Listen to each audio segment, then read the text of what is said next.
नमस्कार साथियों। कल से मेरे खिलाफ एक स्क्रिप्टेड कैंपेन चलाया जा रहा है। सेम भाषा, सेम बातें, सेम आरोप। ये कोई कोइंसिडेंस नहीं है, बल्कि एक कोऑर्डिनेटेड अटैक है। पहले मैंने सोचा कि मुझे इसका जवाब नहीं देना चाहिए। फिर लगा कि कहीं एक झूठ को 100 बार बोला जाए तो कुछ लोग मान ना लें। इसलिए मैंने सोचा कि जवाब दूं।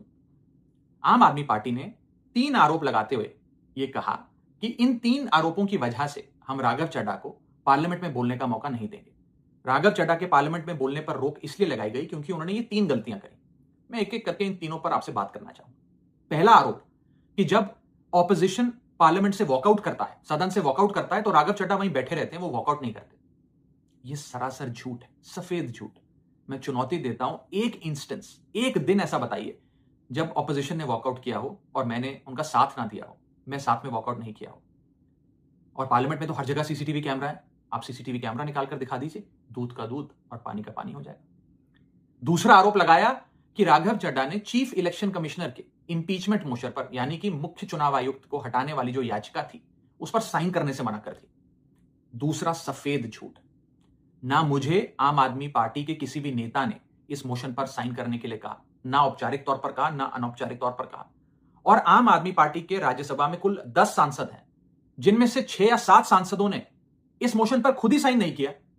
तो भला इसमें मेरी क्या गलती? खाली सारा दोष मुझ पर ही क्यों मढ़ा जा रहा है?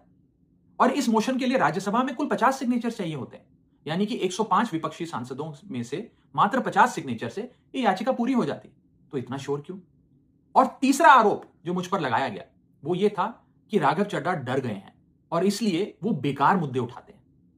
पहली बात मैं बता दूं कि मैं पार्लियामेंट में शोर मचाने, चीखने, चिल्लाने, माइक तोड़ने या गाली देने नहीं गया।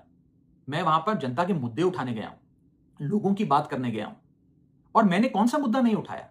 मैंने जीएसटी से लेकर इनकम टैक्स की बात करी, पंजाब के पानी से लेकर दिल्ली की हवा का मुद्दा उठाया, हमारे सरकारी स्कूलों की हालत से लेकर कैसे पब्लिक हेल्थ केयर इंस्टीट्यूशंस को मजबूत किया जाए, इंडियन रेलवेज में जो पैसेंजर्स ट्रैवल करते हैं उनकी समस्याएं रखी, यहां तक कि मेंस्ट्रुअल हेल्थ, एक ऐसा मुद्दा जिसके बारे में लोग बात करने से कतराते हैं, वो बातें तक रखी। बेरोजगारी से लेकर महंगाई तक तमाम मुद्दे उठाए। आप मेरे 4 साल का पार्लियामेंट का ट्रैक रिकॉर्ड उठाकर देख लीजिए। और मैं पार्लियामेंट में इंपैक्ट क्रिएट करने गया हूं, मैं पार्लियामेंट में रकस क्रिएट करने नहीं गया। ये टैक्स पेयर के पैसे से जो पार्लियामेंट चलती है, उस टैक्स पेयर के मुद्दे उठाने में पार्लियामेंट में गया हूं। अंत में मैं बस इतना कहना चाहता हूं कि जो लोग आज मुझ पर आरोप लगा रहे हैं, झूठे झूठे आरोप लगा रहे हैं, कि हर झूठ को बेनकाब किया जाएगा और हर सवाल का जवाब दिया जाएगा, क्योंकि मैं घायल हूं, इसीलिए घातक हूं।